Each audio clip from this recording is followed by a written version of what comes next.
Welcome to the official Lakes International Comic Art Festival podcast. My name's Ian. And my name's Nikki, bringing you the best in comics and graphic novels and updates from the festival. Hello and welcome to the Lakes International Comic Art Festival podcast, episode 97. My name is Ian. And I'm Nikki. And don't you love the title of this? It's one this of your episode. better titles. Thank you very much. I think you put a little bit of effort into this one. It's called an animated chat. What do you mean a bit of effort? Sorry, yes. Much effort. Thanks. Any time. One of the Lakes things is, as well as dealing with comics, they also do deal with animation. So we thought, with the release of Masters of the Universe... He-Man. No, Masters of the Universe, Revelation. No, We'd do a little review at the end, separate completely. So if you've not watched it, then we're going to have a spoiler-filled discussion. And then when that happened, oh my God. But that'll be after Mike and Pete's been on, so you know it's separate. We're going to look back at our childhood memories all the way up until now From the of medieval times onwards. animation and cartoons and what happened, what we enjoyed. So something a bit different today. Bring it on. Bring it on. Mike and Pete will be with us later on as well, yakking about references in comics. Okay. So they can wait. Hold your horses. Yeah. Back Hold your off, you horses. two. We've had some nice weather though. No, we haven't. We have. Oh, well, yeah. Since we last recorded, it's been gorgeous. It was gorgeous. Well, yeah, it's raining now. It's back to Yeah. the UK weather. I've just put a meme up actually for that. Oh, God. Thank you very much. Well, that's completely irrelevant, not knowing exactly when that went up and so on and so forth. I know, right? But And anyway. not that many people follow me, so... So might been up find to it anything interesting? No. No? You didn't get a new bike or anything? I got you bike. Yeah, because we got rid of the old one because it didn't work. And now I've got a nice new one. And as soon as I got the nice new one, the weather went pants. Before, when I didn't have a bike for the last 3 weeks, we've had beautiful weather. Well, at least that means you could walk around without getting wet. Yeah, I did a lot of walking to work. And you picked me up from work a lot. Like a good boy. And your bike looks like, in reference to what we're going to talk about today... Transformer! The bike from a... Oh, the bike from Akira. It doesn't look anything like that. It's just red.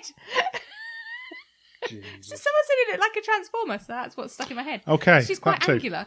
And she doesn't look like the bike from Akira. Front on, I can see a little bit. Can you? Ever so slightly. Don't get too excited. Don't look at the L plate. Don't get too excited. Right, let's talk about some comics then. Go on. Comics, let's talk about some... Animation. Yeah, cut that bit. Okay, so we've done this. We've actually made lists. And we've done this... made me do work. In so the 80s, 90s, and then the noughties onwards is how we're going to look at it. Yeah. And sort of think about your memories and the thoughts and what you felt whilst watching these. Because that changes, doesn't it? When you're a kid watching them, it's so different to being a grumpy-arsed adult watching. Very true. Yes. So I'll let you start off. Give us just a... So what sort of things were you watching in the 80s? Let's Back in time. Back in time. We could say the 70s, but we won't remember them. Well, not really. No, we were one. We weren't one. Well, basically, I was. You're not that younger than me. I started with Bagpuss. Okay. I hated Bagpuss. I liked Bagpuss. Why would you like Bagpuss? Because the shop front looked like the little shop in our For village. someone who, say, they're American or another country, won't have a clue. You mean people from outside of England listen to us? What is Bagpuss? Bagpuss is a little rag cat that came alive when you said the magic rhyme. Well, when the girl said the magic rhyme, it come alive, and there was other little characters with it, like the woodpecker. It was based stop motion. It was stop motion. Woodpecker and the mice. Heave, heave. I just remember the one where they put the ship in the bottle, and then there was a toad. And there was a rag doll who was a little bit spooky and she was a bit grumpy. The toad was grumpy as well, actually. Yeah. And the woodpecker was up its own bum, but it was wooden. They just had a little, adventure in this one room. And Bagpuss, would you want to go back to sleep? I think the only times I ever watched it was the last minute when something else was coming on more interesting. So, on our 4 TV channels, you don't have much option.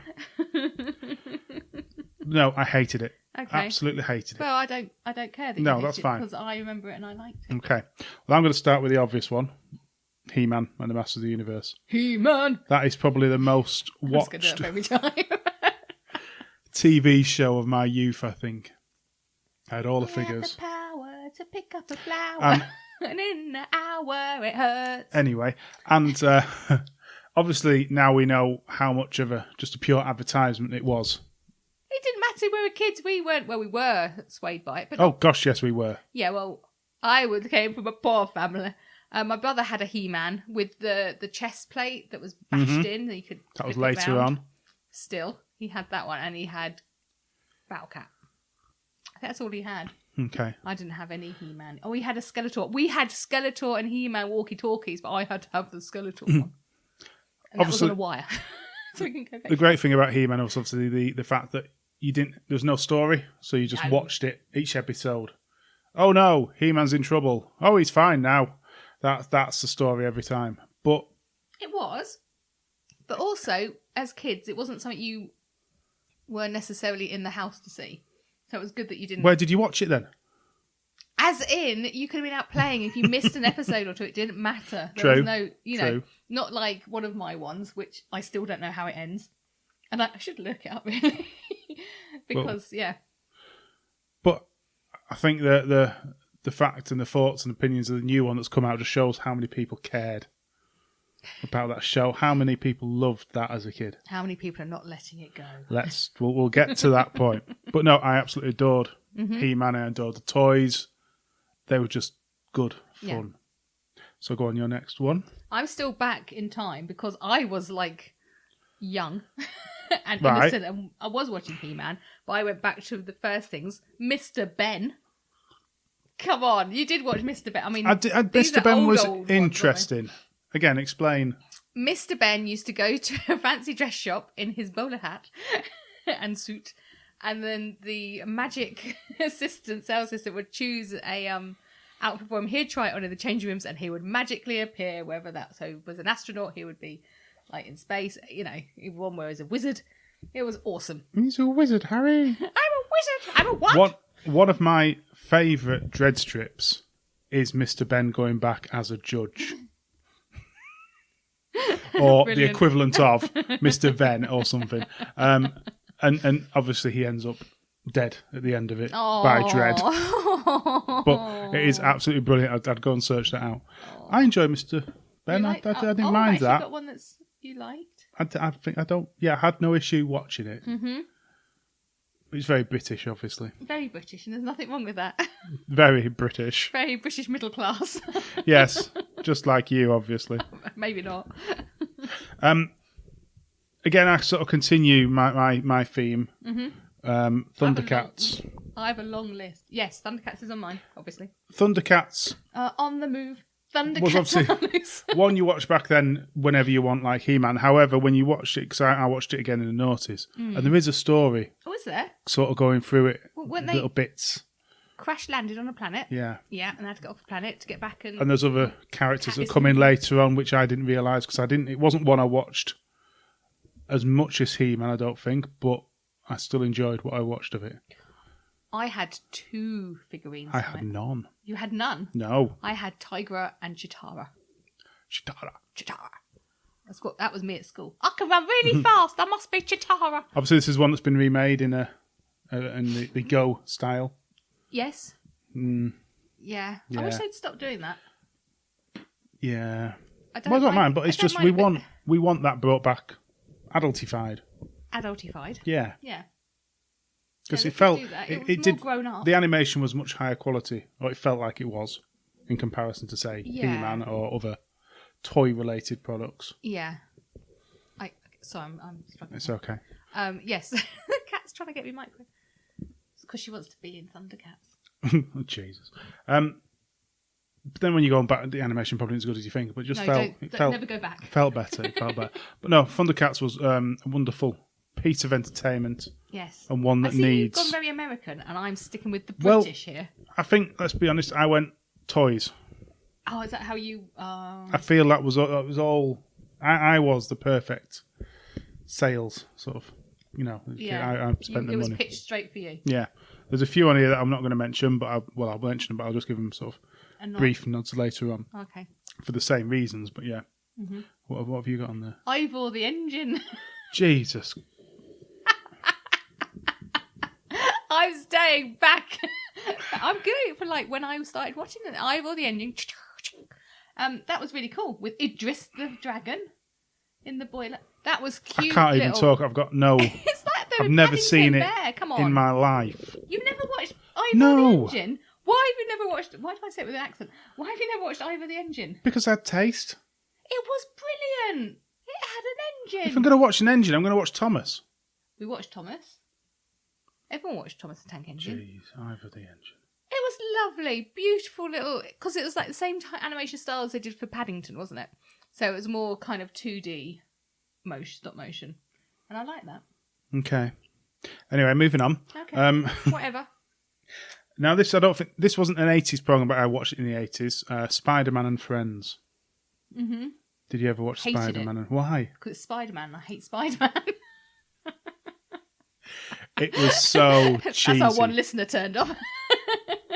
It was so cheesy. I'm actually bringing it up now. Oh, please don't. Spider-Man and Friends. If I can actually find it, because I'm just trying to remember the full characters that were in it. It was 80s. It is 81. For some reason, I thought it was earlier. Because of the animation Because stuff. animation was Atrocious. atrocious. Really was. Yeah. But I think that the start of it, which was just so cheesy. Well, the Spider-Man friends are vacationing. I can't even find which characters. But yeah, it was just stupid fun. Yeah. I enjoyed Captain Spider-Man America? Friends. No, his main team that he had. But anyway, it doesn't matter. But no, I enjoyed Spider-Man and Friends. Mm-hmm. I've got no words for you really for that. You should just be ashamed. I'm going to talk a bit more about Spider-Man shortly, but not yet. Okay. Go for it. Me? I'm still going through the years here. I could say Butter Moon, but I'm not because I hated it. I'm going to say Trapdoor. Trapdoor was and is still brilliant. Trapdoor. Again, for non-British people, explain Trapdoor. Right. So what was his name? Burke. So Burke was a little monster. Stop motion again. This Stop motion clay animation. And he lived in like a cellar, and there was a trapdoor, and there was a skull, isn't there? Mm-hmm. In there as well. Yes. And he had to feed the thing that lived in under the trapdoor. But things escaped from the trapdoor as well, didn't it? And it was just like 5 minutes of fun. Yeah. What's up there? We could have had Morph and that and everything. It still stands today because of the animation. Yes, and there's nothing relevant to the time when it was made. It Nope. still stands as a quality piece of animation that's timeless. yeah, it is completely timeless, and it's awesome. It really is. Really is. Yeah, it's probably. So it's just I'm now perfection. thinking that of one I've not put down, Count Duckula. But I've just thought of Count Duckula too. Another wonderful British. Yeah, well, I've got piece of Banana Man animation. down. My brother loves Super Ted. Banana Man and Super Ted. Banana Man's now a Beano character, isn't he? Yes, he is. Done by amazing artists in there. Yeah, which I really enjoy. I don't know his name or her name, but yeah, I really enjoy that art style. But Banana Man was entertaining. It's not on my list, but I did. It is on my list. I did enjoy Banana. I enjoyed Super Ted as well, to be fair. I know. You see, Super Ted was a bit straight laced, wasn't it, with Spotty and that? No. Sod that. It was a bit. My brother had this little Super Ted. But Banana Man, yeah, it adds something about it. But again, a bit more cheeky, like you say. Yes, yeah, it's a cheeky Tongue in cheek. He took the mick out of it. So yeah, like Danger Mouse. He's on my Danger list Mouse too. as well. Okay, we're rattling through your list. Thank goodness for that. Right, I'm going to bring another one out. Go on. Dungeons and Dragons. That never finished. It's such a wonderful series, though. I did watch as many of them that I saw. It stands up to that. Even the animation's Really? not. Yeah, no, because it is. The story's great. Yeah. The characters are perfect. Yeah. Little uni. I feel it's one they are doing a movie, aren't they, of D&D. I don't think it's going to be anything, but I think that would work. That's a story. Yeah. Put into the D&D world. Mm-hmm. They could do something really interesting with that. I think. Could do. Yeah. It won't. But like you say, it was cancelled before its time. They are still there. But They it never was got such out. fun. It was great. And it was that fantasy world that nothing else was doing. Yeah.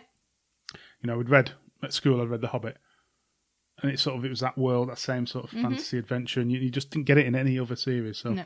loved D&D. Sorry, Dungeons and Dragons. Go on, have you got another? Hang on, my phone's... I just need to unlock it again.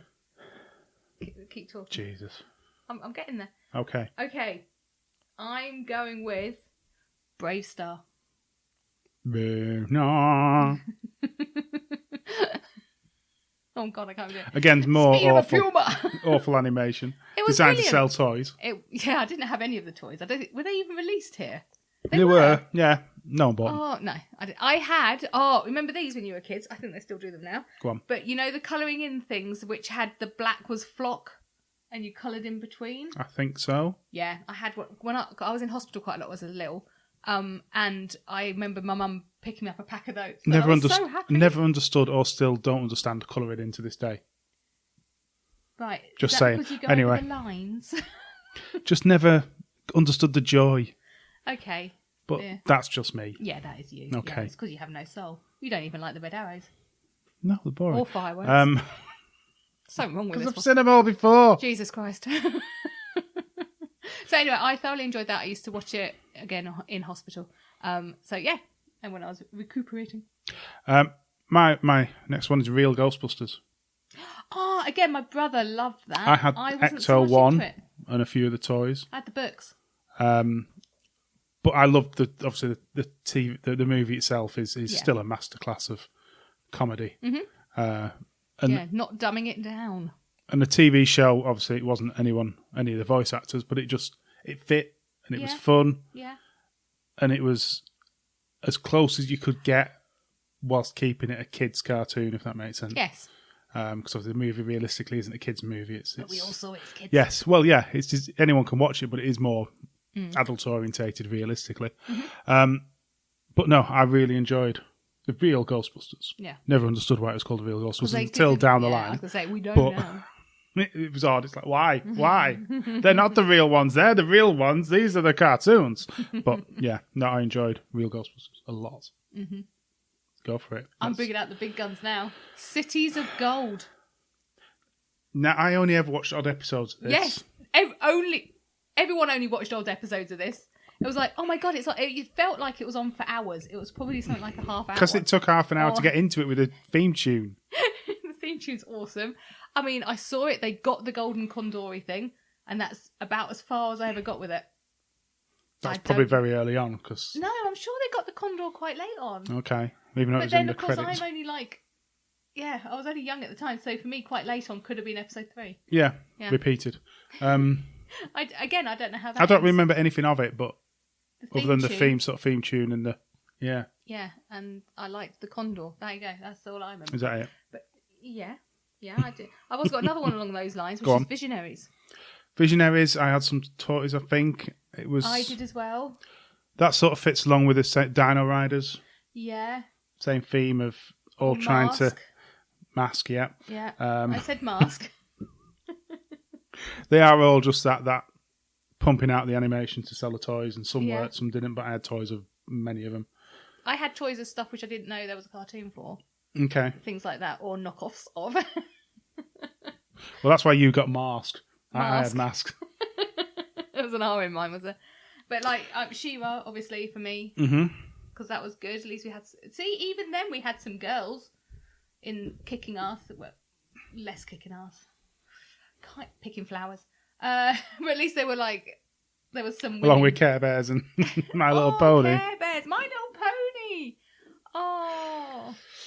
Care Bears. I probably watched Care Bears more than My Little Pony. I had one My Little Pony and had one plastic Care Bear. They were hard. You could throw them at your brother and they would hurt. So that was quite good. Jason the Wheeled Warriors, which you've still not seen. But we have... Charlton and the Wheelies? Because the witch out that scared me senseless. Really?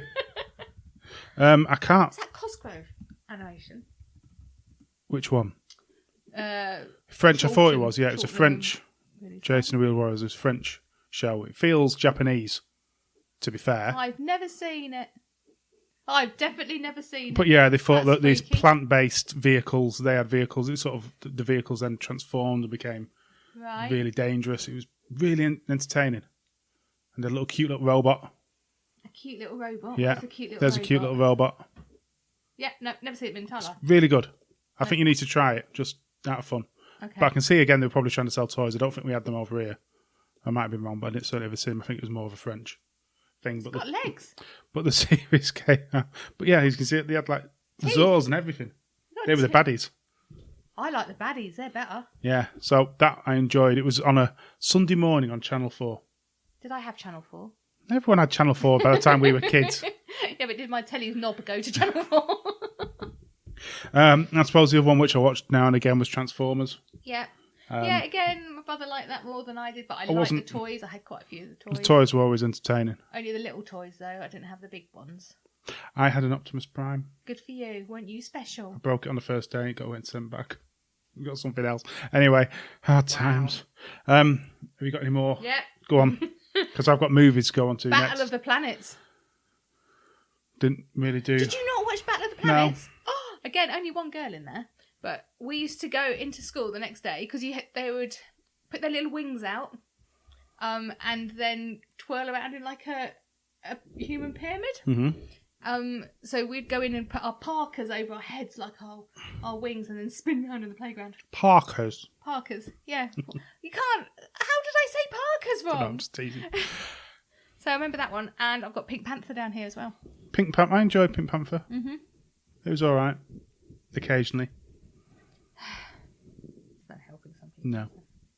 No. Movies. I've not got a huge amount.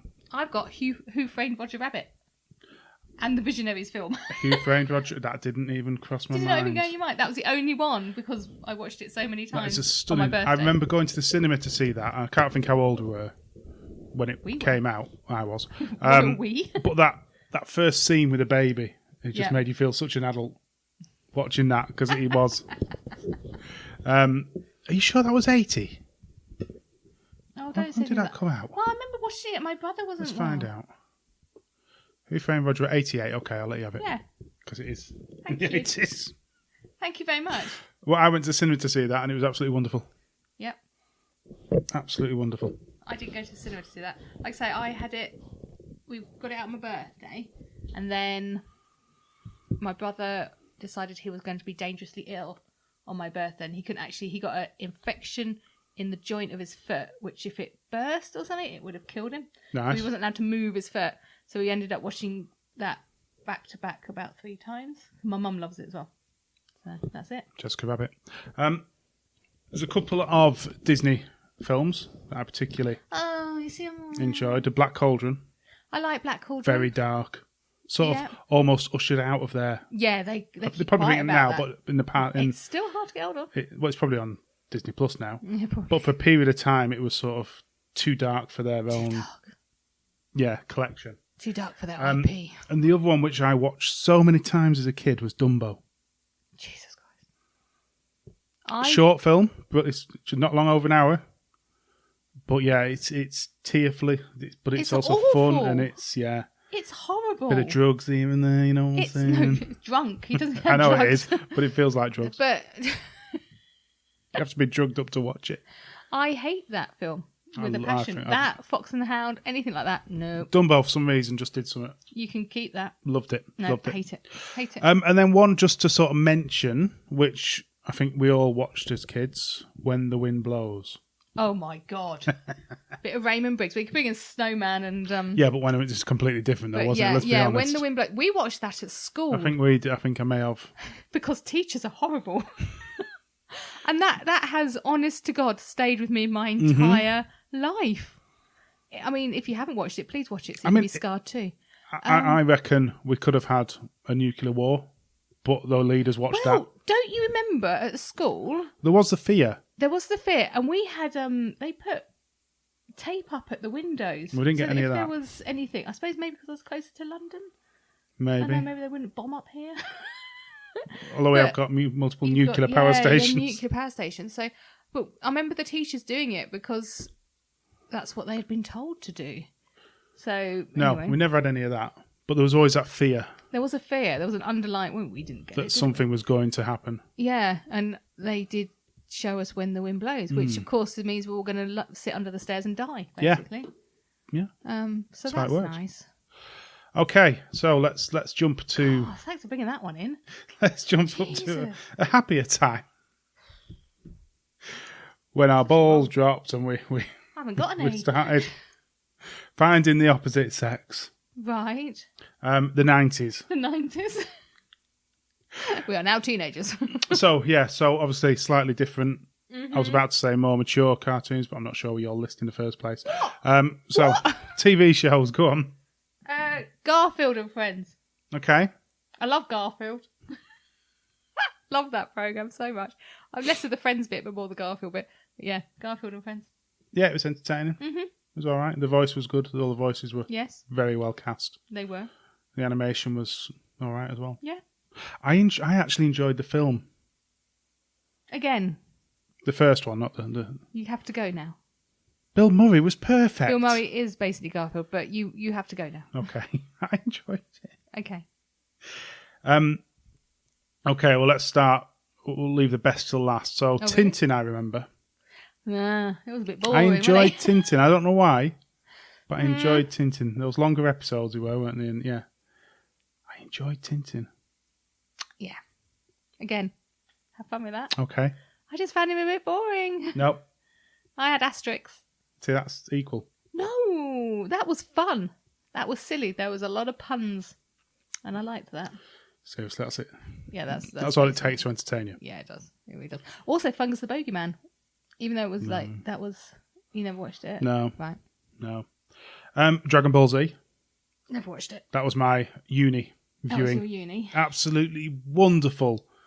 Spend a full half hour doing virtually nothing, yet being so entertaining. Okay.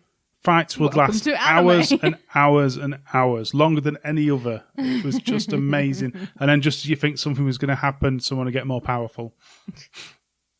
Yeah. Yeah. Again, welcome to But anime. as a student, it's perfect. Yeah. TV. Mm-hmm. Love it. But then you got the other ones that came on after it, Dragon Ball GT, and so they all got a bit confusing. But the Dragon the Ball first Z... one, yeah. I don't think it's even the first one. But Dragon Ball Z, brilliant. Mm-hmm. I've got Yu-Gi-Oh! Yu-Gi-Oh! I watched it, but it wasn't... Oh, no, I liked it because then I got really into the card game at the time. Okay. And I became amazingly powerful. No. It was all right. Quite enjoyed it. Quite enjoyed collecting cards. Enjoyed the cartoon. Lovely. Thank you very much. It was all right. Oh, I liked it.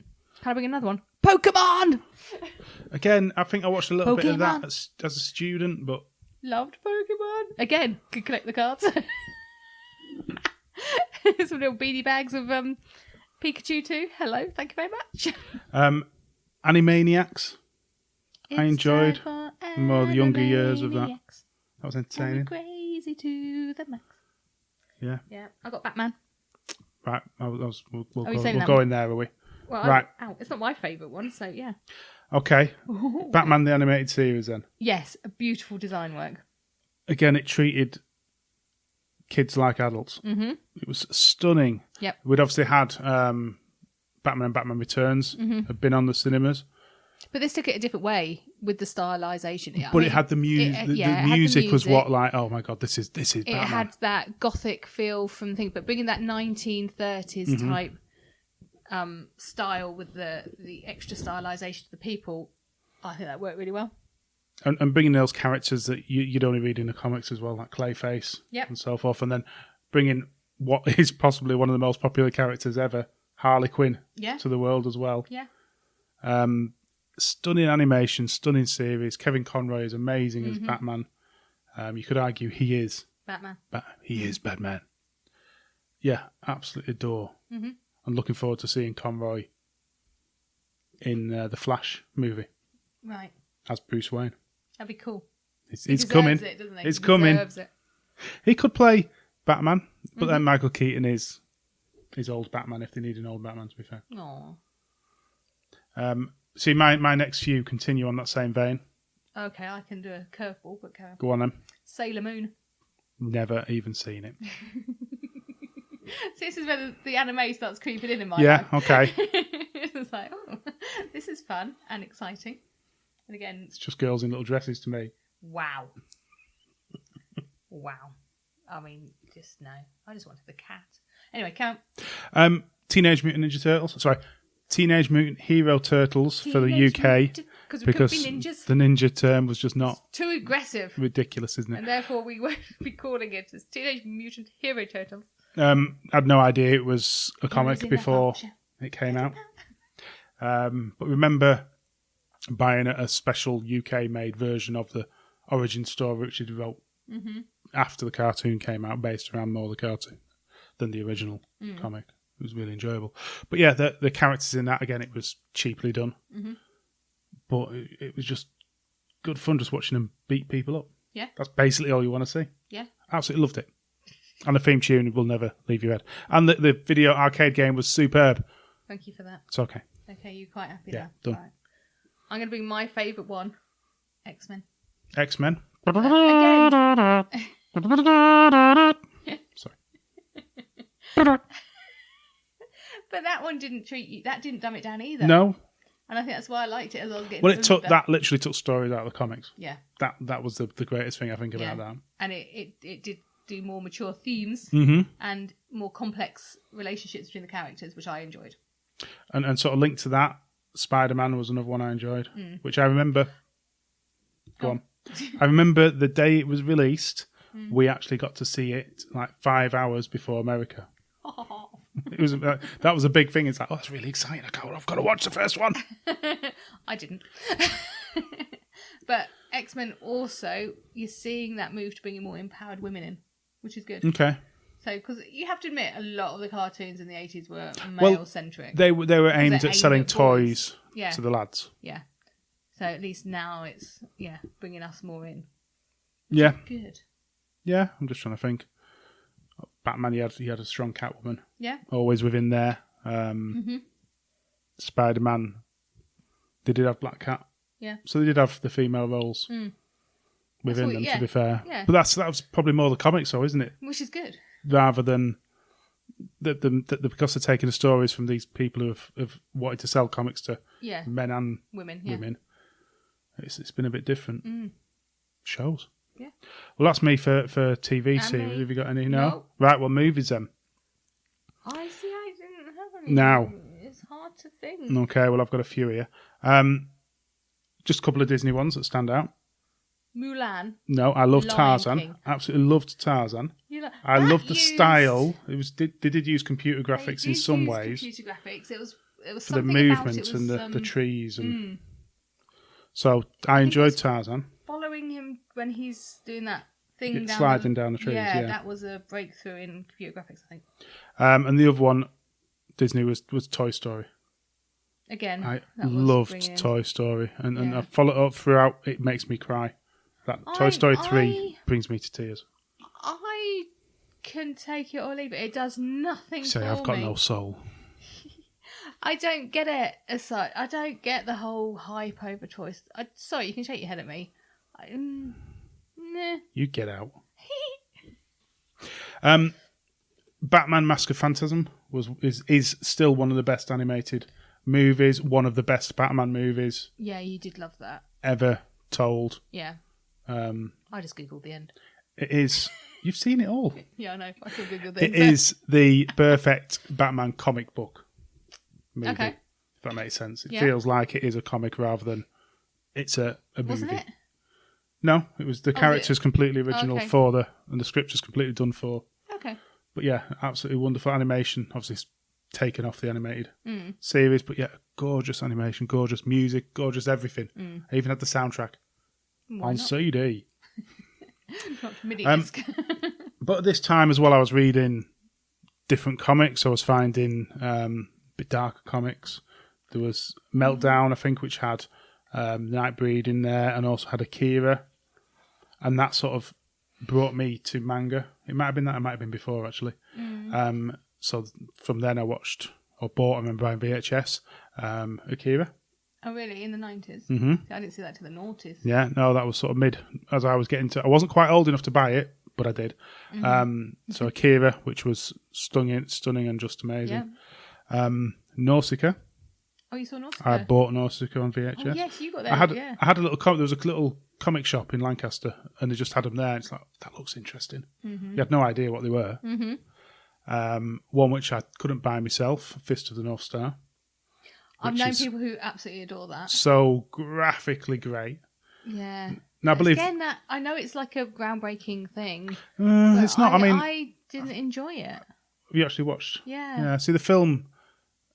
There's a series as well, which I think is obviously a lot more in depth. The film rushes over a lot, I think. But as a teenager, that was like, wow, people's heads blowing up. And then there was one which I was trying to find the name of before, which was about a girl wearing panties attacking a teacher that's an insect. Yes. Super powered panther. I can't remember what it's called. It was something weird, wasn't it? And it was completely mad. But again, as a teenage funny. boy, I absolutely... Well, yeah, you would. It was very funny. Because you made me watch it. So they were sort of the movies that I think at the time, I had those VHS and I just constantly be watching. Yeah, you see, I don't think I was then. I came back to it. I think I left and came back. You left and came back. I left and came back. And then I must admit, as you get to the noughties, it does drift off. See, that's when I started coming back. Certainly TV shows, though. Oh, yeah, I wasn't watching any TV shows. So, have you got any TV shows? No, I have got one, and that's the Star Wars Clone Wars miniseries, where there were like 5 to 10 minute episodes. Actually, I got one. Go on, Is it Matrix? No, no, it's not. But that was cool. Yeah.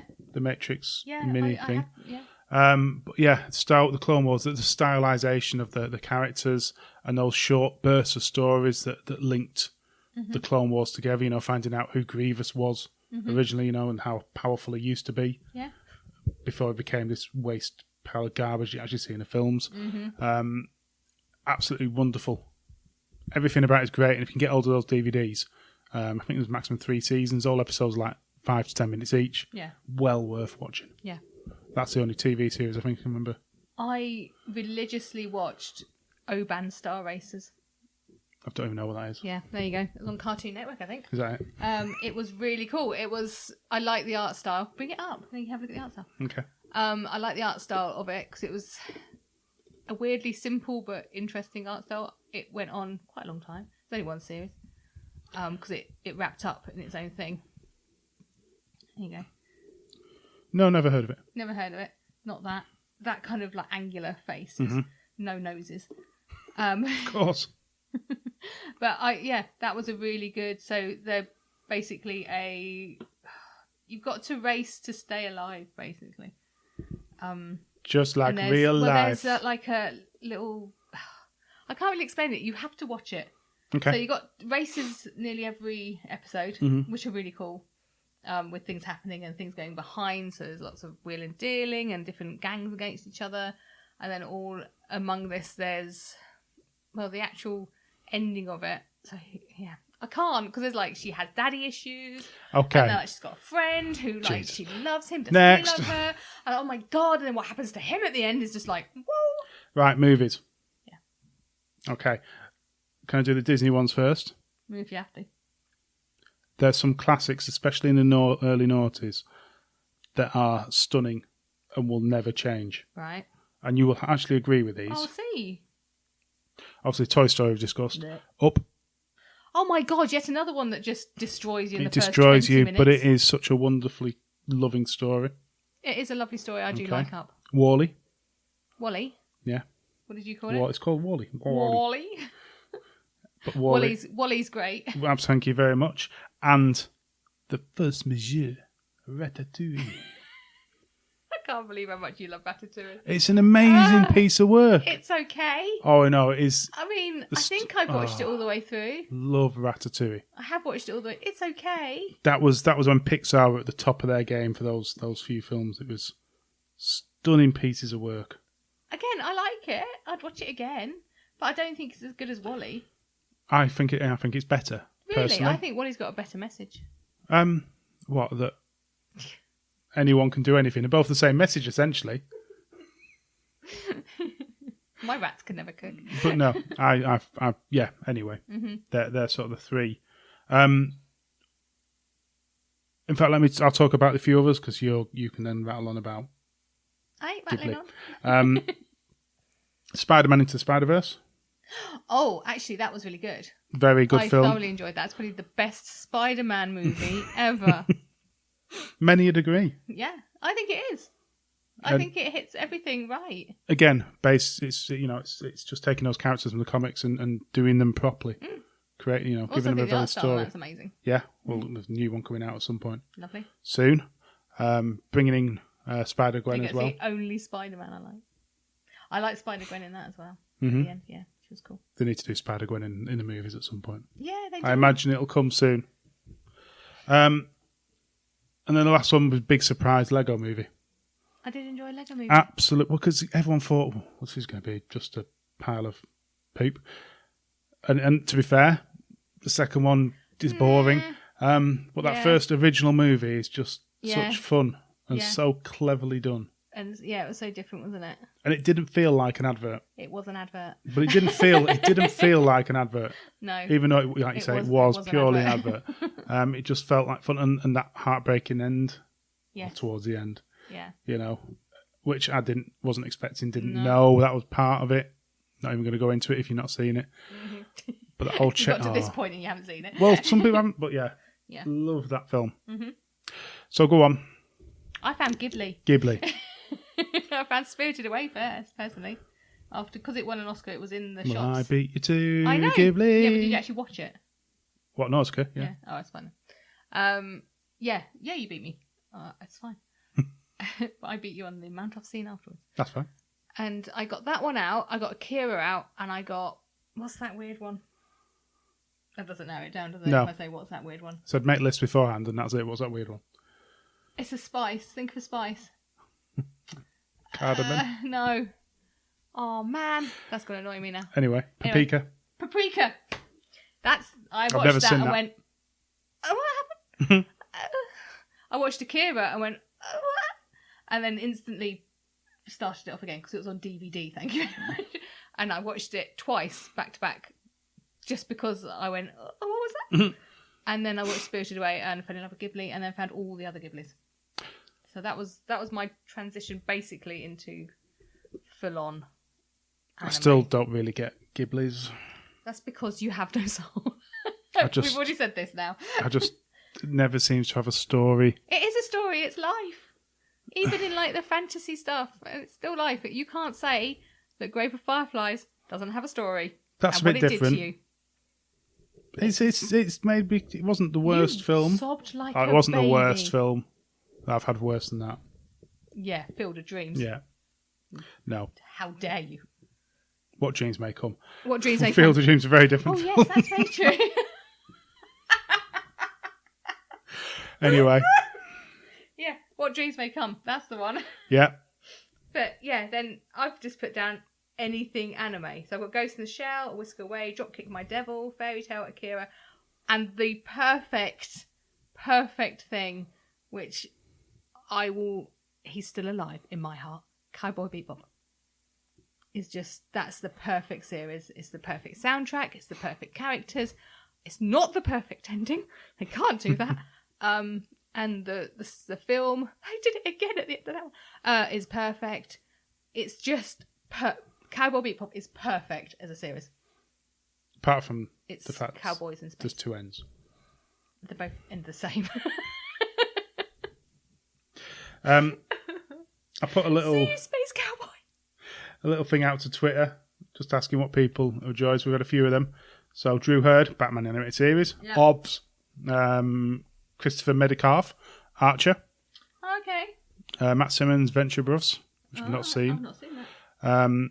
Paranoia Agent from Adam Wilson. Not heard that one. No, he said he's got a DVD. He's going to lend you his DVD. Yeah. Oh.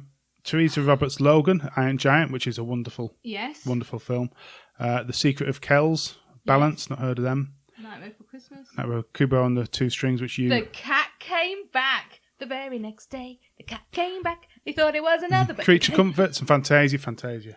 Yeah. Good film. The Secret of Nim as well. Mm-hmm. That was one. I had the book. Sir Nick Brokenshire, Clone Wars, Rebels, Bad Batch. All good. And Deoxy Moose, Princess Mononoke, and Cough, South Park. The Simpsons is there as well. Yeah, I watched a lot of The Simpsons. Why did I put The Simpsons down? The Simpsons movie. I actually enjoyed The Simpsons movie after a second viewing. Okay. I enjoyed the South Park movie. I went to see that. Yeah. I was never a major South Park fan, even though I watched it. Simpsons was more for me, I think. Did watch a lot of The Simpsons. I think that was more like everyone was watching The Simpsons, so I watched The Simpsons.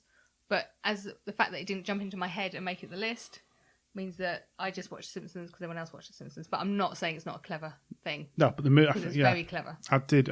It's a shame the movie didn't quite do as well as it could have. But yeah, I enjoyed the movie. Really did. So let us know if we've missed anything. Sure we haven't. Missed a lot. Sure we haven't. Okay, we haven't. No, we haven't. No definitive list there, wasn't it? Yeah.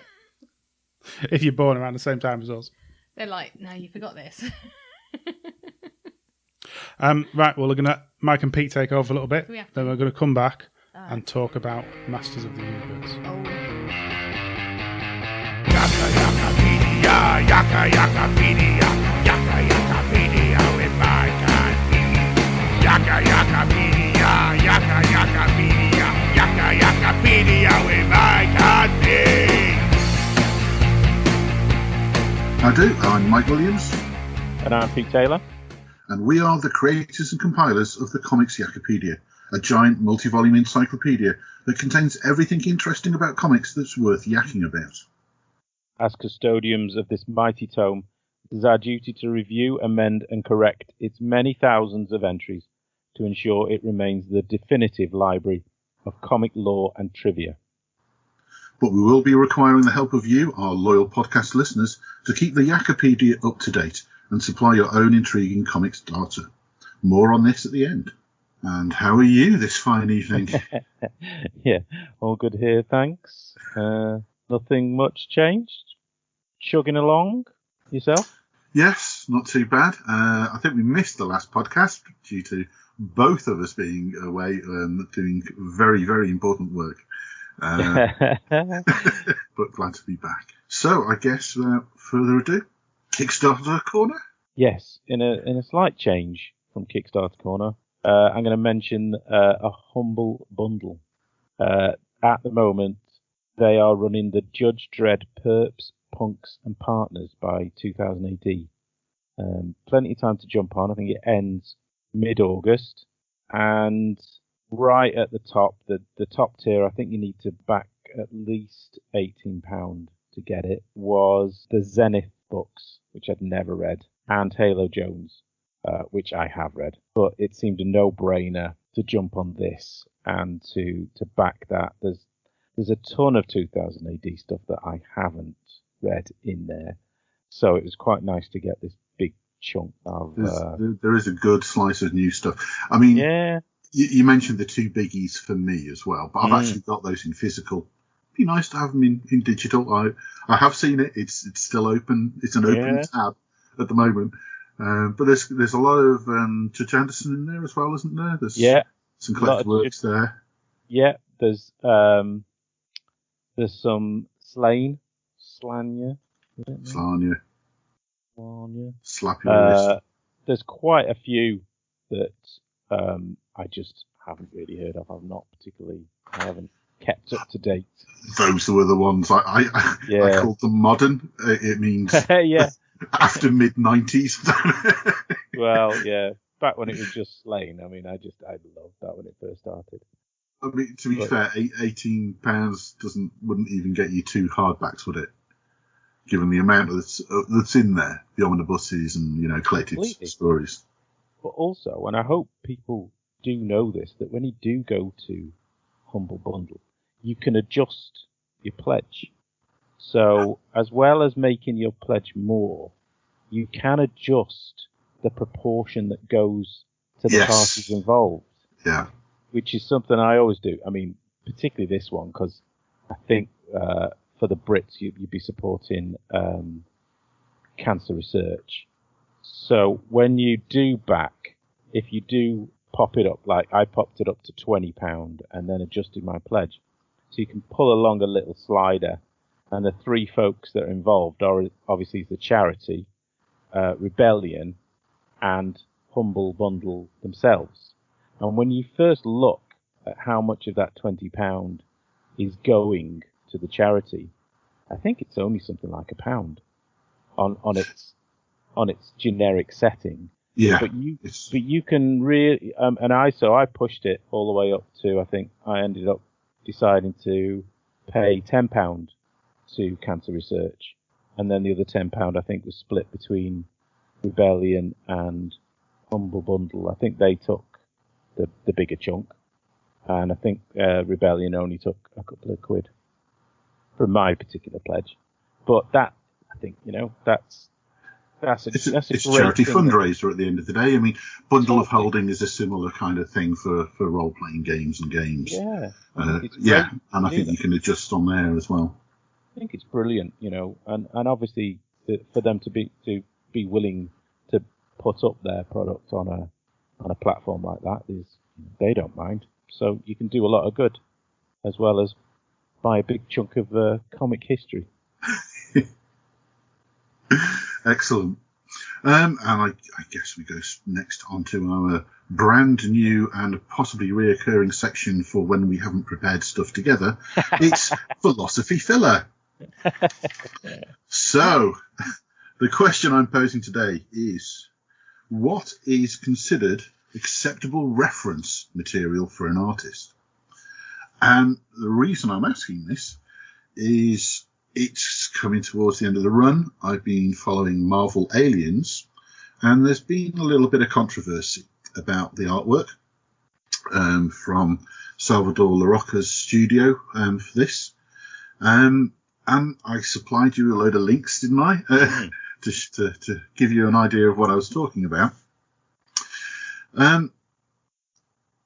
There was quite a lot of photoshopped backgrounds that people actually, to be honest, it became a hobby for some people to match them up by scanning all the films again and say, oh, that's I mean, there was one that's quite obviously, I spotted the one that was the escape pods from Alien 4, and there's some hive walls that I recognised as well from the more famous photo stills from Alien, should we say.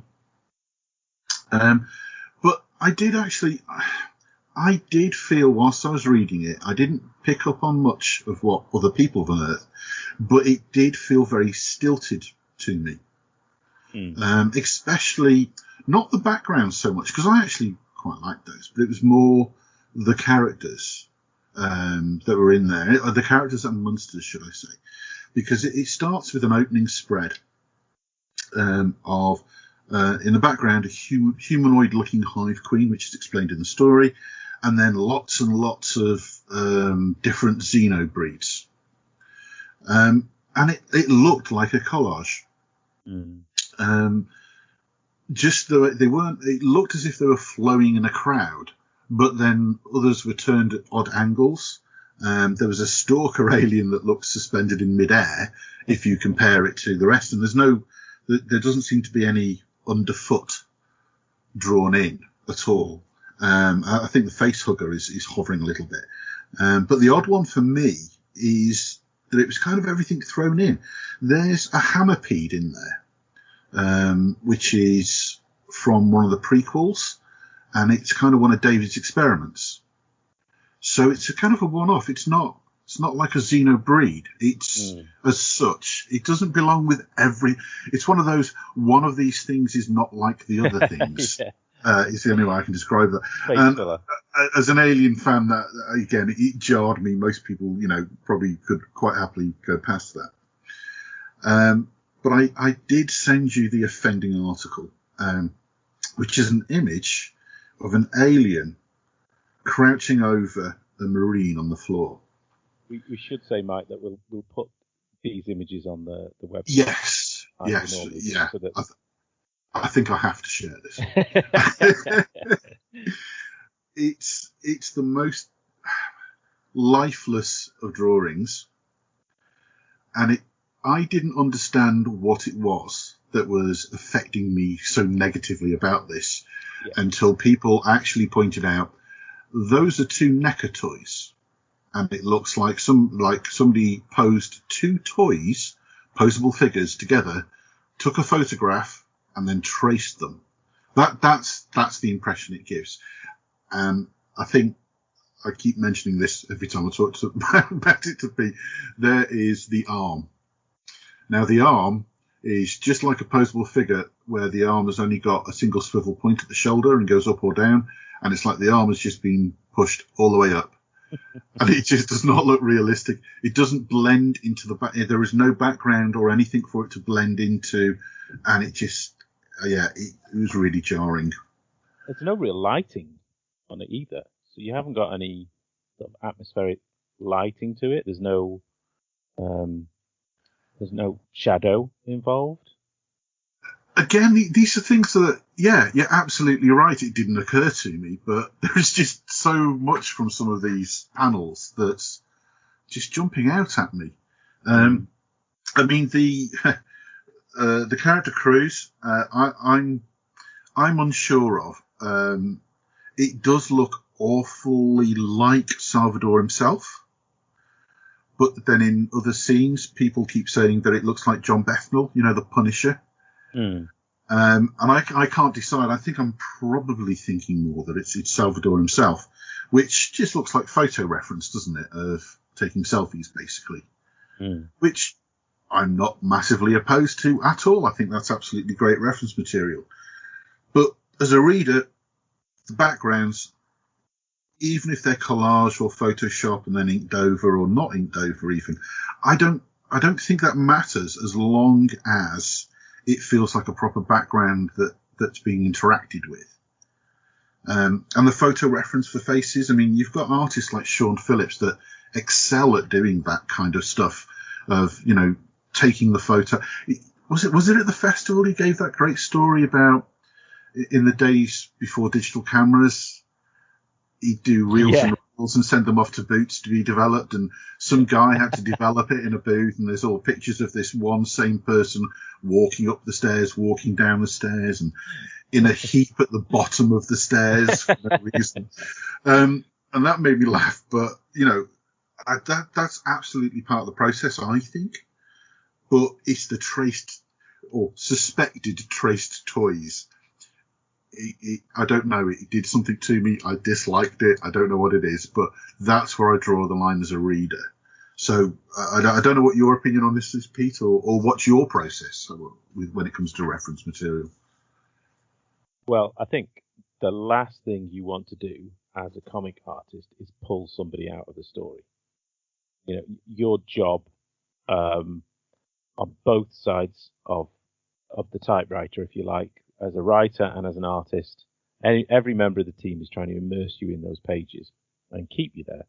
Any story in any medium wants to be inclusive and fulfilling to whoever's enjoying it. You mentioned, there's a difference, I think, between reference and actual swiping to a certain extent. So if you've created your own photos, if you've assembled toys, then you are creating a scene to be used as reference. Photos and comic pages are both 2D representations of 3D objects. So we really, and probably for the sake of this particular sort of discussion, I'm going to be talking mainly about figures. So you mentioned Photoshop backgrounds and you mentioned using stills or shots from movies, but the biggest bugbear, we'll take that on first, which is the alien or aliens that have been staged and then not really melded with the pages as they should be. So we're really talking about figure drawing. And I think the starting point for any page or any artistic work has to be the mental camera or the mind's eye. So you have an intention for a panel, a page, there's a point of view you want to get across. So taking that alien and figure into account, there's something you want your reader to feel when they see that image. So if you pose your alien and your figure into something that's as close as that figure and that toy will get, that's as good as you can get with those pieces of plastic. And then you take the picture. But as an artist, what you want to achieve is what you should be thinking about. So, what does the pose and the attitude? What is the pose and the attitude that you want your characters to exude? You know, you obviously want your alien to look threatening, and you want them to look, terrifying, and then you want your marine to look like, this is the last thing he wants to see. You've got to think about how much motion you want to depict, how much emotion you want in there as well. And that, along with your the elements of a 3D object that you want to include, so probably weight and depth is something that you want to get into your work. So you've got some good reference with some toys. And you've got an idea in your mind's eye what you want to use that reference for, and move it from being a photo to being a drawing. There are a couple of ways you can work with it. I find, especially when I'm doing portraits, that if I have the picture, the photo next to my drawing, and I'm talking whether you're drawing traditionally or on screen. If you're using it literally as reference, so you're looking at it on one side of your screen or your page and you're drawing on the other, then you are interpreting your reference. So you are using your own skills at measurement and at most of the time, even though it's a reference point, I'll still build it up with shapes, but you've got something that gives you a clue as to how it's going to be built. And that's the best way sometimes to keep your drawing lively and informed still, and to allow your style or artistic interpretation to show through. So when you're actually just looking at something. However, if you are pushed for time or have a very particular technical job to do in your illustration, funnily enough, when you mentioned that we were talking about this, I just last week had a film noir illustration to do that I had to include, and they gave me a list of about, I think, 20 films and stills that I could have chosen, and I had to assemble them into a sort of makeshift movie poster. Right. But because they had specific references in the article, they wanted recognizable elements of films to be included in the final piece. So I had to kind of assemble all of my reference together, and given the time I had available to me, I didn't have time to put it next to me and to draw it all up. So I had to draw over the photos to get it done in time. So we're talking about tracing. Now, when you take a tonal photo and you're converting it into, essentially for comic purposes, line art, there's still a lot of choice that you have to make. You know, photo might be grayscale, it might be color, but it is areas of tone. There isn't generally delineated areas that you can draw around. It's not, it's not that easy.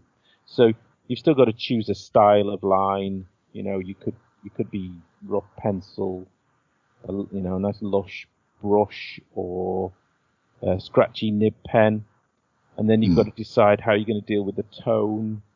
Are you going to use cross hatches or wash? So there's still, as an artist, there's a few choices to make to turn a photograph into line art. And then once you turn your photo reference off, that's, I think, the key, because that's where you've got the chance to look at it. Having used the backbone of your photo reference, you've now got the choice to see what you can improve on, what you can delete, and what you can change, so that you're not necessarily, now you're in your own realm. You're not using the photo to trace anymore. Yeah. And I think that's probably the point that's missing in that photo, is you've used, for time's purposes and to get things done, and there might be other people involved in the studio, there might be some artists, there's some very quick, there's some tracing gone on there, but at no point has somebody then removed the photo and kind of remembered, gone back to that mind's eye image of what they wanted that shot of the alien confronting the Marine to be. That's got lost in the shuffle. Yeah. So that's where the stiffness hasn't been noticed. It's lifeless, isn't it, because of it? Yes. They've gone too far down a line, and it is difficult. I remember sometimes I started off quite loose at some points doing certain film stills, and then by the end of it, you can get a little hypnotized by the job itself, and the job can sometimes become copying what's beneath you rather than applying your artistic camera to what's beneath it. And that's so when you are drawing from, and I've got a drawer full of figures that I do use a lot, but you know, they're full of straight lines, like you say, and stiff joints, and you've got to make them fluid, and you've got to make them lifelike.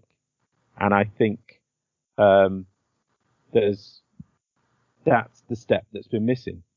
Really. Funnily enough, in one of the many threads on Marvel Aliens, there was an artist that actually did exactly what you were talking about there.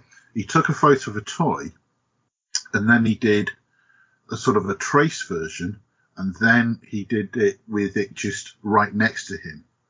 Yes. And the difference between the two is that the trace version with none of that artistic quality added at the end was just, it just looked like somebody had drawn a toy. And then the other one, it was quite different. Like elongated slightly, but it was all to make it just felt like it had a place in the world and it was there doing something. Yeah. It was really incredible, the difference. Yeah. And I that's something that happens, I think, with likenesses as well. And that's why when I drew, I did a tribute to Stan Lee just after he died. Like, loads of people, you draw the portrait of Stan. But rather than tracing it, by having it next to you and seeing what your marks are, there's an element of exaggeration, and there's an element of you placing your desire on that piece, that when it's formed beneath your pen, as you are when you're tracing, it's more difficult to escape those blocks that are, underneath your pen. But when it's just next door, you've got the chance to be able to make them look a little bit angrier, or make that arm a little bit bulkier, the shoulders a bit wider. If someone's more heroic, it's easier to do that, by exaggerating the figure. If someone's supposed to be scared on the floor, then, perhaps they are looking a little more fetal and enclosed. And you can't, it really is down to remembering what almost they've almost put the job of the mind's eye on posing the figure and not executing the drawing. It's like I want this big alien over the top and a scared Marine. This is as close as I can get using my figures, so that'll do. Instead of as somebody drawing something, you're trying to push as much as you can everything out of every panel. You want your character to have expression and to have body language and to have emotion, and it's not really happened, I think. It's, like I said, it really jarring hasn't, is the only word I can use. It's the worst thing, isn't it? Yeah. And I'm saying that because I am a huge fan, actually, of LaRocca, because it was his Extreme X-Men stuff that kind of, I mean, that was like the pinnacle of some of the times when I read X-Men, for me anyway. And it's disappointment more than anything else. But just consider, take X-Men as an example. So go back to Jack Kirby's 60s X-Men in terms of character design and in terms of expected detail. They're all wearing the same costume. Apart from Jean Grey and the Beast, all of those other figures are interchangeable in sort of stature and gender. You're not really dealing with a great deal of technology, and if you are, then Jack Kirby's got it covered. But then as you move then through the 70s, character designs become a little more sophisticated. Then you're getting into really the 90s. So you've got particular people like Chris Bachalo, and they're adding their own verve to it. But anybody that comes after has to follow that kind of level of detail. And then the movies. I mean, God forbid anyone drawing an Iron Man comic nowadays. I really don't know how you can do it. I mean, maybe I should have started with Iron Man as an example, probably instead of the X-Men. But 60s Iron Man compared to, 2015 Iron Man. I was going to say, it feels like America. Graphic art sort of architectural style almost sometimes that they have to go down to with Iron Man. I mean, that level of detail is expected of artists now, and you can't do that without reference. I would imagine pretty much every professional superhero artist needs some sort of maquette next to them just to remember the details of the costumes. They're that tricksy nowadays with straps. I'm wondering if film franchise comics is part of the problem here. Yeah, because you have definite things. I mean, the earlier Aliens comics and Star Wars comics, for example, you have ships that are in the films. Mm-hmm. They look and act a certain way. But the earlier comics, they were kind of, the Millennium Falcon would change shape slightly between panels even, okay? And but it was dynamic and it didn't bother me as a reader. It still drew me in. So I don't insist on a level of detail. I'm not going to turn around and say, the radar dish is pointing the wrong way or anything. It's one of those things, and I think nowadays comics people do expect, I think some people expect that, they are going to, really complain if a particular ship is not correct looking. And so I know that they're using 3D modeling and stuff to actually get all that right. Yeah. And, and they've got the reference material that the company that's paying them to produce the comic strip has rights to use. Yeah. And get it right. Totally. So. No, I think there's a lot of pressure. I think there's an expectation. And I suppose maybe even, the company themselves are encouraging the artist to be, a little more exact in the depictions because they want to avoid any criticism. And to produce that, like you mentioned, it's a studio. So potentially there's more than one person needed to actually build the pages at the speed they need to be built, and that itself puts a pressure on the production line. I suspect there is a little bit disconnect between backgrounds and foreground characters, kind of pretty much throughout the series, to be honest. And I'm wondering if that is the studio aspect of it and collaborating at high speeds, perhaps. As I said, one of my favourite artists, but LaRocca did also cause a little bit of controversy as well. I sent on an image to you, but you'd already seen it, hadn't you? It's the It was a background of Doctor Doom, and it was a map of the galaxy. And people pretty much traced it to DeviantArt. It had been colour filtered, but it was, it was a map of the galaxy. All the labelling was still correct and everything. But the DeviantArt watermark was still visible in the middle of it, which is kind of funny. I mean, I've no idea if permission was granted for that image to be lifted from DeviantArt or not. But the watermark's a bit of a tell. I mean, if you spot it, it definitely brings you out of the story.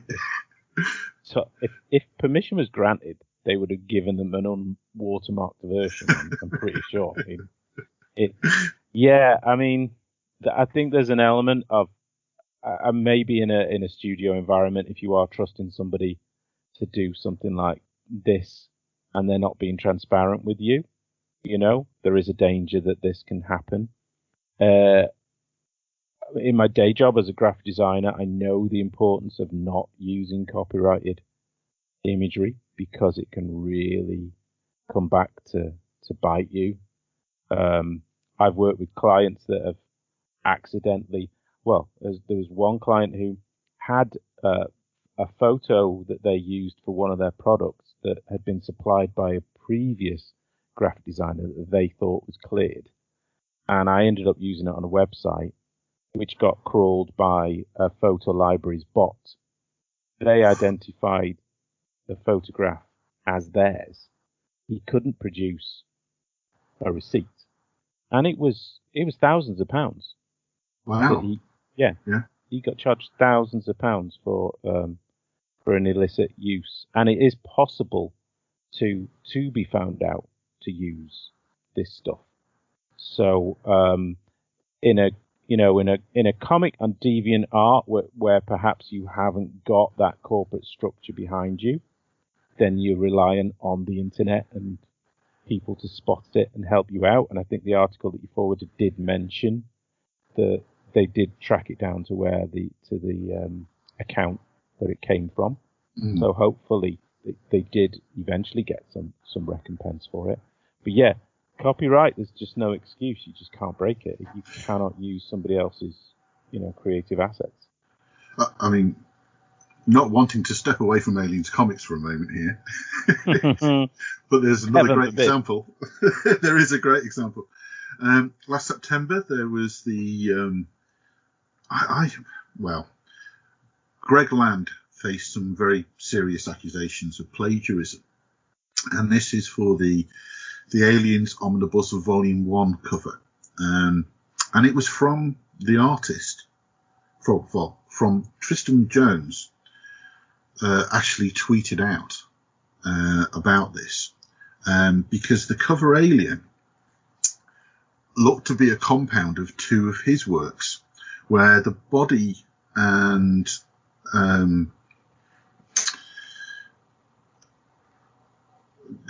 the arm of the body was repositioned, but both came from one of his works. So the arm was kind of pivoted back a bit. And then the tail that wrapped around seemed to come from another work. I mean, it's frighteningly close, this, isn't it? More than close, yeah. Yeah, I mean, also in the foreground, another little bit of reference material there. I think the picture I sent you probably doesn't show it all, but there's the start of the opening of an egg, and then the egg is Nekatoy. It's the advert for the Nekatoy egg. That's been slightly turned, it's just been coloured over, I guess. I mean, it looks almost... I think that's the difference between reference and swiping, if you know what I mean. Yeah. If you're using a photograph of an item, there's a difference between that and Frankensteining somebody's actual artwork. Which I think leagues apart. I think there's a difference. One is plagiarism, and one is definitely swiping, and one is reference. I don't know. I know there can still you've got to change a certain amount when you use reference. You can't, I think, do an exact kind of screenshot of it. But yeah, he hasn't got a leg to stand on there, really. I mean, he has been criticised before, hasn't he? And he's always for his use of reference work, which again probably all to me comes under fair use for what he got a lot of stick for prior to this. But this was one step beyond. Famously used stuff like porn as reference, didn't he? I think there's an element of that. There were photographs, but he would change a porn star into a superhero during the course of that reference. There are some funny example photographs I've seen of that, where if you just tip the panel slightly, it's like, oh yeah. There's a scary amount going on, though. Once you start looking into it, and I mean, Bleeding Cool have a kind of recurring column where they show examples of this. There was a cosplayer who took a photo of himself as the Joker from the cover of The Killing Joke and posted the photo of him cosplaying online. And an artist, obviously downloaded that photo, worked on it, and resupplied it to, I think, DC as a cover of a comic. And it kicked off when the comic release came out and people recognized it. And I mean, that's unacceptable. And that's not reference. That's using somebody else's creative work, passing it off as your own, which is wrong. But it's surprising. I don't know what people's attitudes are. I don't know if they get covered by the company. I don't know if there's some kind of element that makes it okay for them and makes it worthwhile for them, or if they just quite like not spending the time that other people do on a job. It is quite a murky world as soon as you start looking into it. Bleeding Cool, I do like the fact that there's a whole legion of people out there that when they spot something, there's that many people out there, they know that there's somewhere where they can say, the background of that panel in issue, and then they'll actually show some historical site where the photograph was, archived from. And I do find that quite interesting in a very nerdy way. It might be called a swipe file on Bleeding Cool. It might have been renamed, but it used to be called a swipe file, I think. So, there's a good few examples. So I did actually go. I actually found a Facebook group called Connecting Comic Book Writers and Artists, and they were basically discussing exactly the point that I put across. What is acceptable reference material? And I kind of spent, to be honest, a couple of hours reading through. It's quite a long thread, and it was really interesting. And I do think that might be where I saw the artist that did the trace versus the sideways comparison, actually. But I have to say, there was no consensus whatsoever. And there was very angry voices at both sides of the spectrum. It's like, there is nothing wrong with using, just tracing over a photograph, to people that say, no, everything should be original artwork. You should hand render every background and all. It was quite interesting. There was a middle ground, but there was no consensus overall. So I got to ask Pete, as an artist, what's your opinion on this? I suppose to a certain extent I've already answered it in that probably most of the time, as long as, the difference between reference and swiping is whether you are looking at photographic resources, and I suppose I've neglected to mention that photographs themselves can be the work of creators and artists, so you must be careful of that as well. But self-generated photographic reference, that is down to give a body and a weight to your work that purely coming at it from scratch you might be missing. There's an element of time and economy that probably decides your choice.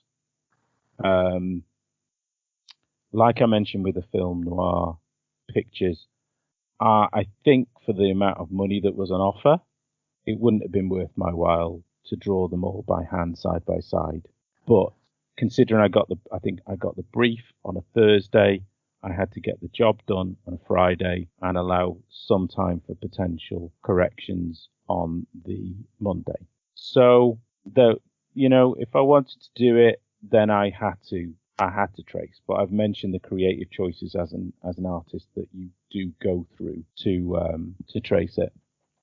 The economic impulse, as we talked about in terms of producing work, especially on a comic, you've got to produce 22 pages. You've got to produce it to a deadline and fit in with all of the other elements within the team.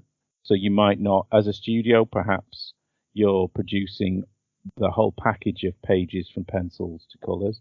But if you're just part of a team and you've got to produce the pencils that then go onto an inker, that then go onto a colourist, etc., the pressure to get things done to a high technical standard is immense. And I think that is where, as a professional, expected to come up with a certain standard. If you are tracing or more quickly using your reference by drawing over the top, then, I'm not surprised that pressure's there. I mean, I did think when you brought this up of the famous Wally Wood quote of never draw anything you can copy, never copy anything you can trace, never trace anything you can cut out and paste up.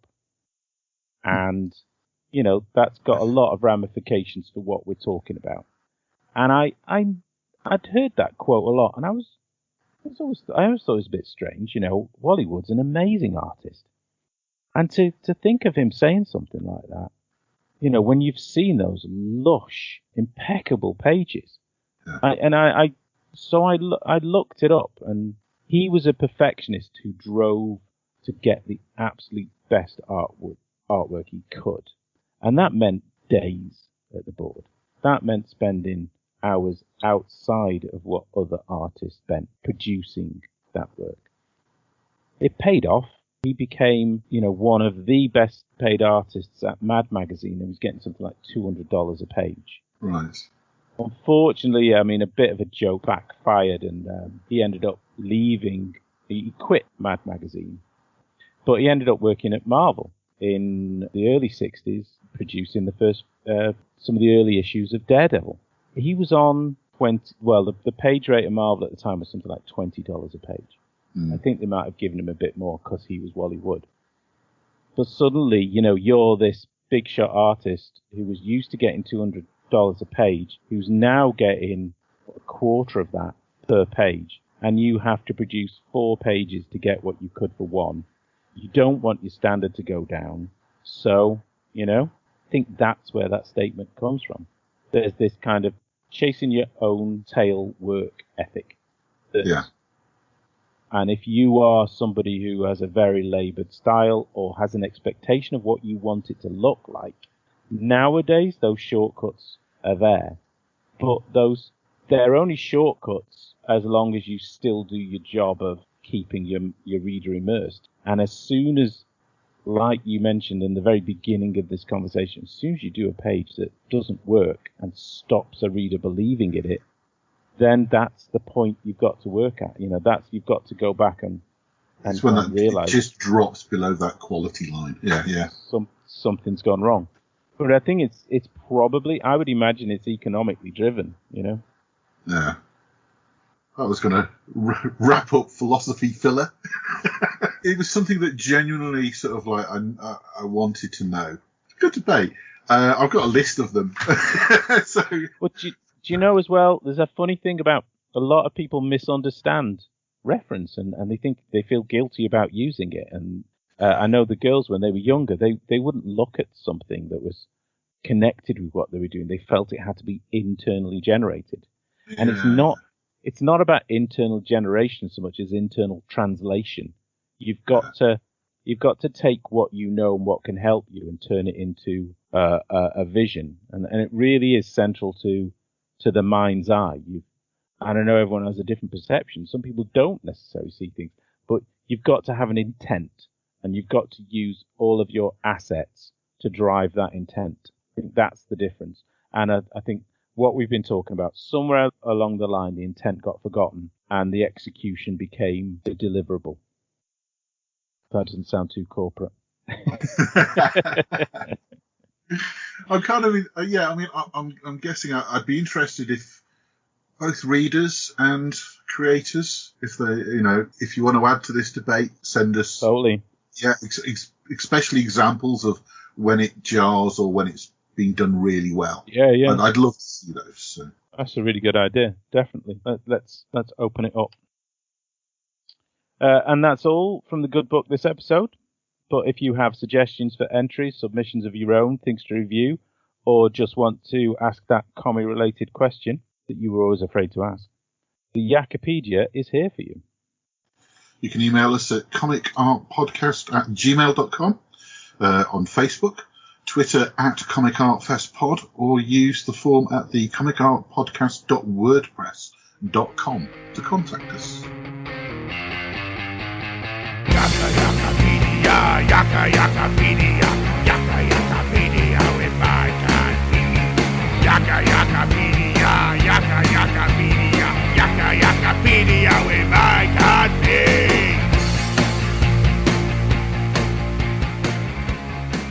Okay, let's deep dive into Masters of the Universe Revelation. Now, this is going to be spoiler-tific. You need to do like a klaxony sound. Not out of your face. Find it on the... Right. That's it. That was it. It's like a dying duck. So if you've not watched it, but you want to watch it, piss off. Wow. Go I on. just said, stop now. Go on and enjoy it. Go on and enjoy it, and then come and tell us what you think about it. Mm-hmm. Okay, so we're going to go through all 5 episodes that are available now. Okay. And then we'll get overall opinions. Okay. Why are you looking at me like that? So what were you... I have an opinion. What were you expecting, first of all, when you heard this was going to come out? When you saw the trailer? I wasn't expecting what we had when we were little. Because I'm 43. It's not going to be like that, and everyone making it isn't 7. So going by the trailer, I was like, this is going to be a fun romp with He-Man and everyone else who we know and love. Obviously, Kevin Smith's behind this as a main producer with other different writers working with him. Yeah. So I expected an adult animation. Yes. Based on his love for the property. Yep. Okay. So, episode 1, Power of Grayskull, sees us seeing all the old characters. Yeah. That was nice. Up into new style. New drawing. Yes. Voices, was anything that jumped out? Were the characters voiced well? They were voiced very well. I enjoyed everyone's voice. I had a problem with one. Whose? Teela's? No. Who? Eva Lynn. Oh, okay. Because she's more... I struggled with... I forgot her name now. From Game of Thrones. Game of Thrones. I don't know why. It didn't seem to fit the character. See, I was fine with it. Maybe it's because her voice is so... It stands out. I kind of put her as the actress in the character rather than she was Maybe that Was, character. I sometimes, probably had it around the wrong way in my head. And she's not a voice actress, realistically, either. Mm-hmm. She's an actress. There's a difference. To be a voice actress or voice actor is very different to doing it on front of the screen. And so I struggled a little bit with that. But overall... I still liked her voice. Oh, yeah. The animation... Fine, perfect. It's okay. Seeing Skeletor there and say all the old characters, absolutely wonderful. Mm-hmm. Seeing the vehicles and stuff that was as fun. They were made as toys back then, all the original vehicles, not trying to change them up in any way. Yeah. That was great. I did enjoy that bit. Yeah, so it did like a big hurrah to our childhood there. And then we see at the end, He-Man and Skeletor, after having a good big old little fight, disappear. Well, they're dead. Whatever. I'm going to die. So what were your thoughts then? Oh. Say it. Are they dead? Are they gone? I didn't mind. The first one was fine. I didn't mind it at all. Okay. I didn't like the animation style as much as you, and I did find the lingering look up Evil Lynn from the feet upwards a little bit sexist. But I was like, right, you're trying to bring all the women in to be empowered, and yet we're going to do the lingering look up a woman. Yeah, okay. So I did find that one a little bit. Okay. Oh, really? They probably did it with He-Man, but you didn't even see it. No. Okay. So yeah, that was. I mean, I'm being really, really politically picky there, but I must have. Even I went, oh god, and I don't usually get bothered by that. Second episode, Poison Chalice. Right. So we're now in the future. He-Man's gone. Teela's left. Because she's found out that her best friend Prince Adam is Lied actually to her, He-Man, yeah. and she was lied to, and then her dad gets banished for not protecting Adam, and because the king didn't know, but everyone else knew. And Teela's in a mood, and she stops. Becomes a mercenary. Shaves her hair on the side. Yeah, I didn't like Gets that. a new friend. Gets a friend. Oh, are we shoehorning everything in here, aren't we? They made her a bit butch. Yeah. That's fine. I don't mind. I did find that they seem to make all the women incredibly ugly looking in this animation. Is that terrible? Is that bad to say that? No. Yeah, I did. I was like, oh, they all just look like men with hair. So yeah, I did think, yeah, they did manly the women a little bit. So they go to Snake Mountain to get a goblet, which is for Evil Lynn. Yeah. Now, I loved what they did with the characters, Cyclops and so forth, Oh, being you this like that? technological, With the motherboard? because they've got no Skeletor there. Yeah, of course the evil vacuum would be. They're taking built. over, becoming this. Yeah, But where this, did the motherboard and all that Oh, it technology doesn't matter. stuff come? Oh, okay. See, Doesn't I was matter. more just like, where the hell is this that come doesn't from? matter. That's not important. What's coming out? Yeah, all right. That's not important. That I did think. It's more that Where's this from? regime. It's a little bit comedic. Yeah, we they're need doing- it a little yeah, bit Yeah, you comedic. do need it. That's what I mean. Because Skeletor's always like comedic in his like attempts. So yeah, I thought that was clever. I like that whole yeah, taking it. What are you going to do with these bad guys? You know, who's going to take control? And it seems a couple are in control. They're all working together with this new regime. yeah. I liked that personally. It was obvious what was going to happen. It felt like just the old sort of He-Man, but without He-Man. Yeah. I know it hasn't got He-Man in the title, and I know we're following the character arc of Teela, and there's nothing wrong with that. But they kind of led us down the path of it's going to be He-Man in the trailer, and I think we all had an expectation that wasn't quite met. Do you know what I mean? Okay. So carry on with the third one. The Most Dangerous Man in Eternia, where we find Teela finding Man-at-Arms. Sexy Man-at-Arms. Hello. And Orko. Where did they bring him out? And Orko, who's struggling to live. Because all magic is going from Eternia, because the power sword has gone, and that was in a thing that it brings all the magic into the universe. So the whole universe is dying, basically. So this is... I liked how they drew Orko. And the voice as well? Yes. Yeah. And you got the robot. I don't know what the robot's called. Oh, That was yeah. cool. Robot. So yeah, no, that was interesting. Now, is this the one where they went... This is the way they went in the ocean, wasn't it? They went on the water. Yes. Now that, again, I thought that was cool. Some good fight scenes there. Yeah. Overall, it felt He-Man-y, you know, again, seeing these old characters. Yes. Merman. Yeah. Lord, yeah. Man. That's how he should have spoke. He didn't speak like that, did he? Mr. Trick there. But again, bringing these old characters in, I enjoyed. Mm-hmm. I did enjoy that. Yeah. I enjoyed Man-at-Arms. Okay. That's so fun. Then we get to Land of the Dead, where Teela has to face her face her fears. fears, which is being lied to, essentially. Yeah. Yeah. It's fine. Yeah. It did its thing. Yeah. At the end of this, however... They ruined it for me. This one scene ruined it. Everything. Why? Why?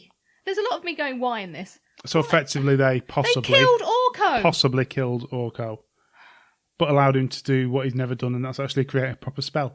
Oh, well, whippity do. I was so pissed off with that. They killed Orko. Why? Because you need a bit of angst no, and a bit don't. of... Then kill off a character we don't know. Don't kill off Orko. He could come back. He's dead. His little bit of cloth fluttered down. He's a dead duck. It wasn't a duck. well, we don't know who was underneath that, let's be honest. And he's dead, and it was wrong, and I will never forgive it. And then finally, the Forge at the Forest of Forever. I loved seeing, we see in this heaven, I suppose, is the closest thing you want to call it. Yeah.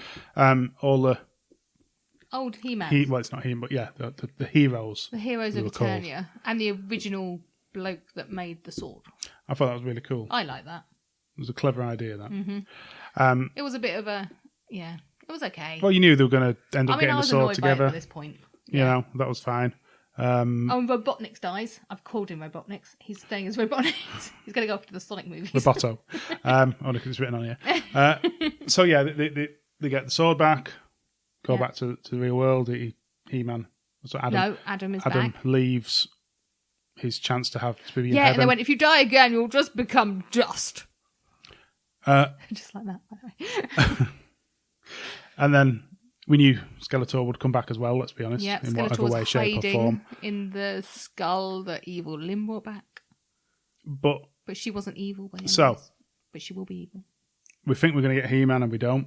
No. What a surprise. We get Super Skeletor. We've got Super Skeletor. Because he gets the sword. What he's always done, really. He's always wanted the sword. So what did you make of that? Well, I don't mind Skeletor getting the sword. Did he have to stab Adam? I mean, we don't know if he's going to die or Well, he's not going to die, is he? And are we just going to get, for the second one, which is, I'm not ranting, are we just going to get, like, the Teela show again for the second one with Adam as a psychic? Which is fine, okay, because he's not going to have any powers, and they've got to go back and get the sword. And we all know that Teela is somehow Sorceress's daughter, by the hype, oh, it's something I need to tell you, and then never happening, which was just... And, I mean, it was... You knew that was going to happen. I mean, she's obviously got some power in her that frightens her, and she doesn't know how to cope with it. It's like, for God's sake, you've managed to be empowered for this whole bloody thing in between your whinging about everything. Just bloody embrace it. So, I mean, I don't mind, but for God's sake. Are you listening, Kevin Smith? The woman's ranting. No, because it's good in its own right. I have no problems with it. But they missold it to us. If they just said... it's going to be Teela show, then that's fine. But they didn't have to shoehorn in, is she a lesbian now? It doesn't matter. It doesn't have to have these just let her do, you don't have to tick bloody boxes for things, and you don't have to shock your audience every time. And you don't have to kill bloody Orko. Fine. Anyway. I'm fine.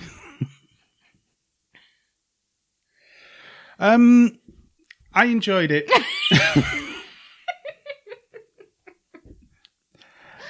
Look, I'm not saying it's bad. I just think they mistimed the whole thing.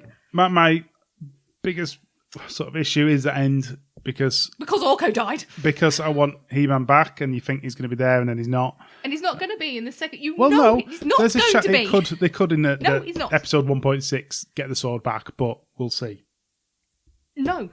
It's not going to. You're going to go through the whole thing of evil Skeletor running the place down. He's always evil Skeletor. He's going to have a run-in and try and get rid of the old motherboardy blokes, Cyclops and all that cult. And then you have Teela, who's just going to have to find out what she is properly, instead of just going, oh, I wonder who your mother could be, basically. And it's like, Jesus Christ, she's obviously the Sorceress's daughter. I mean, she might not be. But, there's something else going on. Just do it. Just stop and let us have some good fights with the pair of them, equally as powerful as each other. They just need to have that little grin at each other and then just go and whoop ass. We don't need all this bloody angst. Do everything is angst, isn't it? Right, I'm on it now. Oh, here we go. Right, you get too many bloody comics that are just like angst. I'm sorry, can we just have some happy comics sometime? Everything's bloody angst and I'm done with it. I am done. I'm done with cartoons trying to be too bloody angst-ridden. We don't have any agendas. Let's just have some happiness, some sunshine, some bloody unicorns, and a rainbow.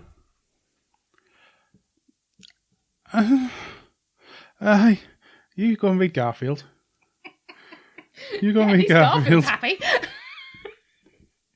So, I think we better move on from the Masters of the Universe. Let's move on.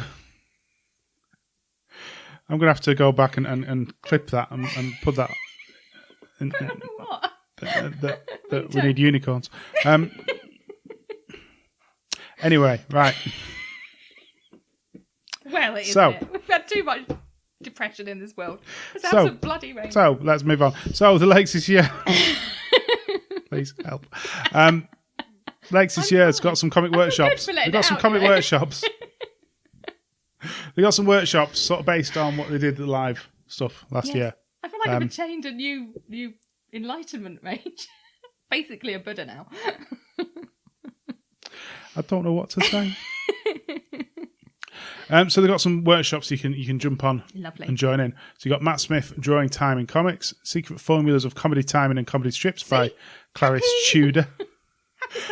Lucy Sullivan, Hands, Faces and Drawing Workshop. That is she is so good at teaching, isn't she? On the workshops. And Stop Motion Animation Workshop with Stephen Brown. That'd be awesome as well. These do require booking. So if you're interested in any of these, get your name down. Yeah. Get them booked in and join in. There is limited spaces. Yeah. So if you want to get involved, let me see how much. 15 places on that one. How much are they? £12.50 for a session. So, and under 16s, full-time students, it is £7.50. So if you're interested, get your name down for some of them. Definitely, Lucy if you're coming for the brilliant. Lucy Sullivan, she is very good at explaining things. Yeah, and her way of doing it. And the biggest thing, she makes you feel bloody special. She does. Like you can actually do it. She's like, like you want to impress her, then whatever you do, you've impressed her. Yeah. It's weird. Yeah. Not many people can do that. No. So, yeah, if you're interested, go and have a look at them. I think they're well worth, if you're coming up for the weekend to do it, just try and get in one and have a bit of fun. We've also got Michael Lark and Greg Rucker. They're coming to the Lakes Festival virtually. And the National Cartoonist Society is joining forces again. The NCS Fest, which is going to be more of an online event, is taking place over the weekend. So a load of virtual events. Yeah. So if you're getting involved in the Lakes, have a look at that as well. And they're going to be involved in the Battle of the Toons evening. Okay, so they're going to be on night. Like a thingy as well. I think an online thing. Okay. So yeah, more content. Yay! That's always good actually to expand that way, because after last year's one, I think they found out that we can run it all. And then if you can't get to Kendall or even if you're a bit concerned, then there's a way of getting involved. We are quite low on the COVID scale now. I mean, we've got a lot of tourists in the minute, which I'm sure just riddled with it.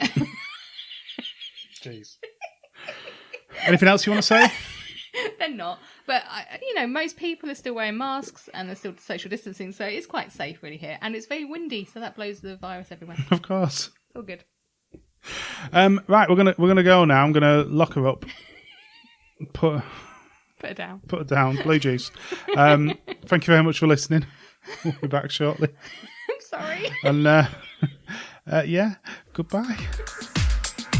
Thank you for listening. Find out more about the festival at comicartfestival.com. Find out more about the show and how to contact us at comicartpodcast.uk. Find us on Twitter, Facebook and Instagram. Music composed by Pop Noir.